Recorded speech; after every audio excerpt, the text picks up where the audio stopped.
Good morning and welcome to CAM Look, your twice weekly dose of the Cincinnati Art Museum, when a member of the CAM family shares a work from our collection and poses a few questions for discussion. We hope you'll check back on Tuesdays and Thursdays for a new work and a new chat. Hi, my name's Emily and I'm the Director of Learning and Interpretation at the museum. And in honor of Election Day, we're sharing a work about a different election, one many years ago for our 14th president. Enjoy. Today's work is titled The Long Bill, and it was painted by American artist James Henry Beard in 1840. Let's look at this work closely. There's a lot going on. We see what appears to be a bustling general store with products of all kinds ranged haphazardly in the space. We have a dead turkey on the floor next to a basket containing vegetables and a barrel of brooms. Behind that, an older man warms his feet by the stove and a cat sleeps perched in a windowsill. In the background, behind the two central characters, we have two men, one behind the bar and another enjoying a drink. The two men in the center of the picture are the true focus of the scene. The man with the brown hat in the foreground looks worriedly at a receipt totaling up the high cost of groceries. The well-dressed shopkeeper behind him, with his open account book, looks with disdain at the unsophisticated customer. So what does this have to do with the 1840 presidential campaign? Well, after a depression in 1837, rampant inflation was the central issue of the campaign. This painting may be read as a political allegory in which the customer represents the Whig nominee, Ohioan William Henry Harrison, and the shopkeeper, his opponent, the New York dandy and Democrat incumbent, Martin Van Buren.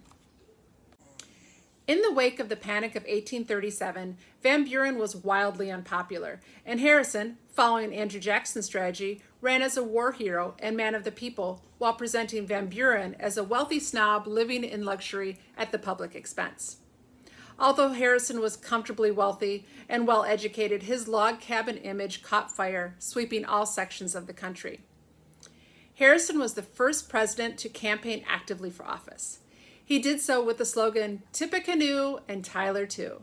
Tippecanoe referred to Harrison's military victory over a group of Shawnee Native Americans at a river in Indiana called Tippecanoe in 1811.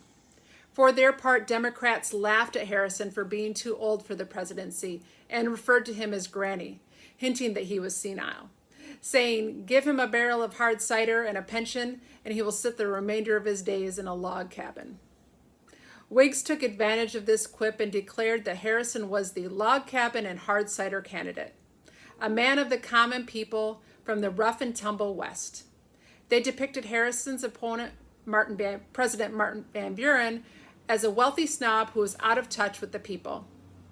In fact, it was Harrison who came from a family of wealthy planters, while Van Buren's father was a tavern keeper. Harrison, however, moved to the frontier and for years lived in a log cabin, while Van Buren had been a well-paid government official. Nonetheless, the election was held during the worst economic depression in the nation's history, and voters blamed Van Buren, seeing him as unsympathetic to the struggling citizens. Harrison's campaigned vigorously and won. But his victory was short-lived. He died 31 days after taking office, and John Tyler became the 15th president. So, did you know all of that about our 14th president, William Henry Harrison? I hope this CAM Look has shed a little light on that election. And if you haven't voted yet and you have the right to vote, I do hope that you'll get out there and do that today. It's an amazing civic right that many of us have.